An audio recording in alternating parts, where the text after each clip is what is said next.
Hello, বলছেন? জি কে বলছেন? আপনার অনেক বড় ফ্যান স্যার, একটাবার আপনার সাথে দেখা করতে চাই। কোথায় আসবো বলেন? আপু এখন তো পসিবল না, আমি একদিন দেখা করবো, ঠিক আছে? প্লিজ একটাবার আমি আপনার সাথে দেখা করতে চাই। প্লিজ, আপনার সাথে দেখা করা আমার স্বপ্ন, আমার মন ভাঙবেন না। প্লিজ প্লিজ প্লিজ প্লিজ দেখুন আমি এখন ব্যস্ত আছি, প্লিজ আমার সময় নষ্ট করবেন। প্লিজ। তুমি দেশে কবে আসছো? তুমি জেনে কি করবা? তুমি কোথায় আছো এখনই বলো, আমি এখনই আসছি। তুমি তো আমার ভয়েসে বলে গেছো, তুমি দেখা করে কি করবা? আই এম সরি, আমি সত্যি তোমার ভয়েস চিনতে পারি না। বলো না কোথায় আছো, আমি এখনই আসছি। আমার তো এখন মনে হচ্ছে তুমি শুধু আমার ভয়েস না, তুমি সব ভুলে গেছো। আমি কিচ্ছু ভুলিনি, আমার সব মনে আছে। তাহলে তোমার সাথে আমার প্রথম যেখানে দেখা হয়েছিল সেখানে আসো, আমি ঠিক 1:30 পর্যন্ত ওখানে থাকবো। দেখি তোমার কি কি মনে আছে।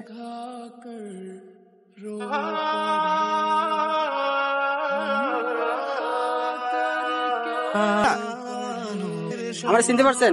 আমি মনোয়ার। হ্যাঁ মনোয়ার, চিত্রাকে দেখছো? আপনি আর পরিবর্তন হইলেন না মামা। মানুষ পরিবর্তনশীল, কিন্তু তোমার মধ্যে পরিবর্তনের কোনো ছিটেফোঁটা নেই। তাহলে কি আমি ভাববো যাই হোক তুমি আধা ঘন্টা লেট করে ফেলেছো, আমি চলে গেছি, আবার হয়তো কোনো একদিন আমাদের দেখা হবে। কমন সেন্স নাই কোনো?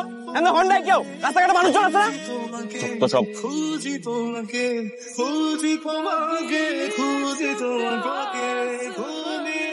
হ্যালো, কে বলছেন? রুদ্র চিত্রা, I'm so sorry, আমি আধা ঘন্টা লেট করে ফেলছি। I'm so sorry, that was not intentional at all.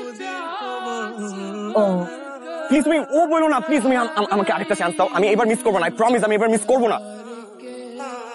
এখন মুড নাই, মুড হলে যাবো। রুদ্র আমার তোমাকে না পাওয়া অবকাশে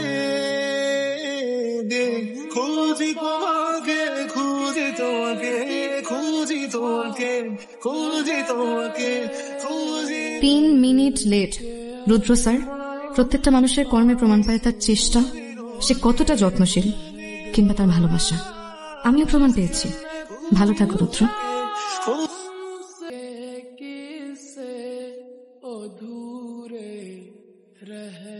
রাতে আসছো কেন? তোমাকে দেখতে। কাল দেখা করতে পারতাম না?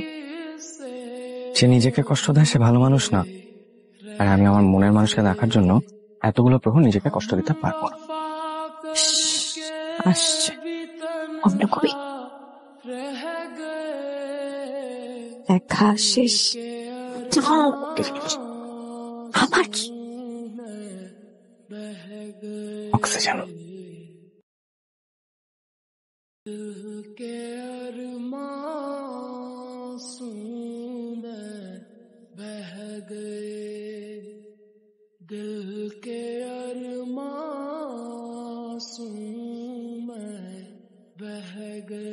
রুদ্র, বিয়ে করবা? ডেফিনেটলি। আমার বাসায় গিয়ে আমার আব্বু আমার কাছে আমার হাত চাপা। কেন যাবো না? আমার কথাগুলো একটু সিরিয়াসলি শুনবা প্লিজ। আব্বু আম্মু বলছে আমার পোস্ট গ্রাজুয়েশন করতে অস্ট্রেলিয়া যাওয়ার আগে আমি যেন বিয়ে করে যাই। এতদিন জানতাম স্বামী বিদেশ, এখন নাকি বউ বিদেশ। বিয়ে না করি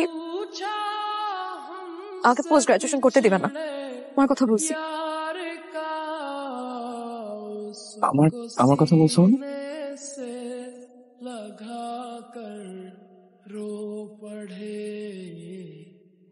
আব্বু আম্মু রাজি হচ্ছে না। তোমার নাকি ফিউচার ভালো না, তোমার সাথে বিয়ে করলে নাকি আমি বাকিটা জীবন দুঃখে কষ্টে থাকবো। ঠিকই তো বলছি, আমার ক্যারিয়ারে তো শুধু ডাউনফল, উঠতে আর কই পারলাম বল।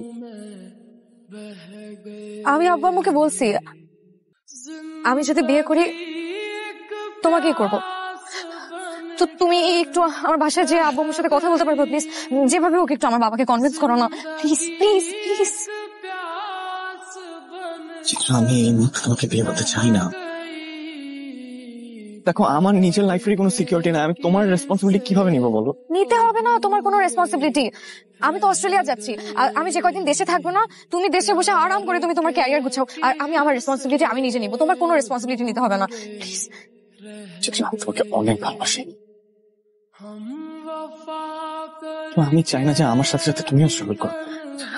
না, দেখো আমি আমার স্বপ্নের মতো একটা জীবন দিতে চাই তোমাকে। তোমার আব্বু আম্মু তোমাকে যতটা যত্নে রাখছে আমি তার থেকে বেশি যত্নে রাখতে চাই।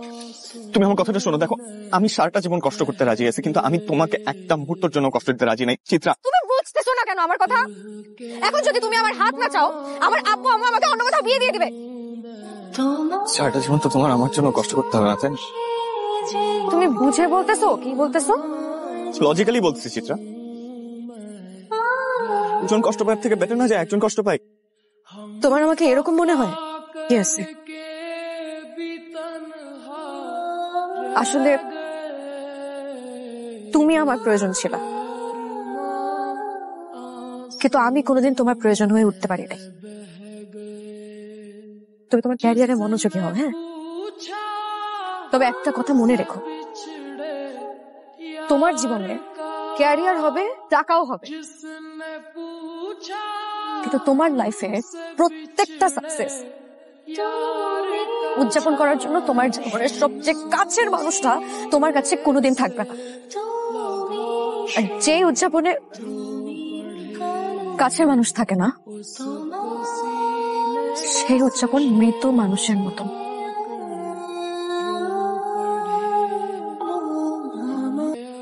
প্ল্যানিং, সাকসেস, এক সিঁড়ির পর আরেক সিঁড়ি, সবকিছু পারফেক্ট।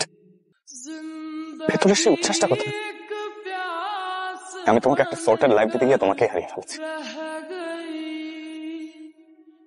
আমি তো মানসিকভাবে প্রস্তুত ছিলাম তোমার সাথে কাঁধ মিলিয়ে জীবনের যত কঠিন পরিস্থিতি হোক একসাথে পাড়ি দেব।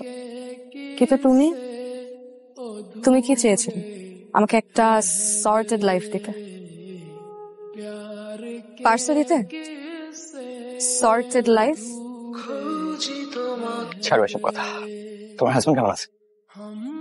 ভালো, আর যা আছে খুশি রাখার যথেষ্ট চেষ্টা করছে। ভবিষ্যতে স্বপ্ন পূরণের জন্য আজকের আনন্দে মাটি দিচ্ছে না। তোমার জন্য সব সময় প্রার্থনা করি ভালো ভালো কাটে তোমার সংসার। এই যে সুপারস্টার, আমি বিয়ে করিনি। যেই যুদ্ধটা তোমার আমার জন্য এতদিন করা উচিত ছিল, এতটা বছর আমি নিজের জন্য করেছি। আমি তোমাকে পাশে পাবো, কিন্তু হতাশ করলে। সময় গিয়েছে, রিয়েলাইজ করেছি তুমি তো শুরু থেকেই যুদ্ধে ছিলে, আমার পাশে না, আমার ভিতরে। ডিয়ার সুপারস্টার, তুমি সবচেয়ে ভাগ্যবান নারী হতে সাহায্য করবে।